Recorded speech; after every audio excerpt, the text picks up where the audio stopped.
కారణాలు ఏంటి ఆలోచించండి. ఎందుకు ఆ కుర్రాడు అలాగ అయిపోయాడు? ఒక్క రోజులో అవుతాడు అలాగా? అవ్వడు. ఎందుకు అలా అయిపోయాడు?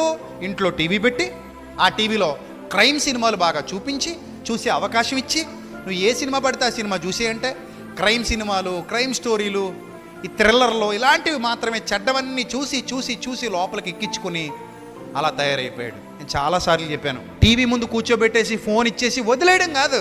వాళ్ళు ఏం చూస్తున్నారో కొంచెం అబ్జర్వ్ చేసుకోవాలి కదా. వాళ్ళు ఏం నేర్చుకుంటున్నారో అబ్జర్వ్ చేయాలి కదా.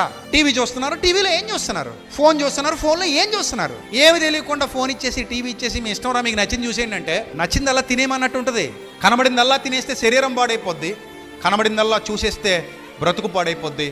ముందు ఎవరిని శిక్షించాలంటే ఆ దరిద్రమైన వెబ్ సిరీసులు, ఆ దరిద్రమైన థ్రిల్లర్లు ఏ విధమైన కట్టు లేకుండా, సెన్సార్ కట్టింగ్ లేకుండా సమాజంలోకి వదిలేసి, ఏ సర్టిఫికెట్ అనేది ఒకటి ఇచ్చేసి, ఇది పెద్దలకు మాత్రమే ఒక ట్యాగ్ వేసేసి టీవీలో వదిలేస్తున్నప్పుడు ఎంతమంది పిల్లలు నాశనం అయిపోతారో ప్రభుత్వాలను అడగాలి. ఏదైనా సంఘటన జరిగినప్పుడు మాత్రం అందరూ బాధపడిపోతారు, అందరూ ఖండించేస్తారు, అందరూ తప్పు అయిపోయింది అంటారు. ఏం చేస్తున్నాయి ప్రభుత్వాలు మరి? అలాంటి అశ్లీల సంబంధమైన కంటెంట్ వదిలేస్తుంటే, అలాంటి రక్తపాతం సమాజంలోకి వదిలేస్తుంటే, దానికి కూడా సర్టిఫికెట్లు ఇచ్చేసి సెన్సార్ ఏం కట్ చేయకుండా సమాజంలోకి వదిలేస్తుంటే వాళ్ళు చూసి ఎంత భ్రష్టు పట్టిపోతారు, ఎంత ప్రభావం వాళ్ళ మీద పడుతుంది ఆ పసి వయస్సులో.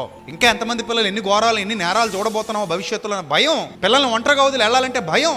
దీనికి పరిష్కారం ఒకటే, అలాంటి చెత్త సమాజంలోకి రాకుండా అడ్డుకట్టలు వెయ్యాలి.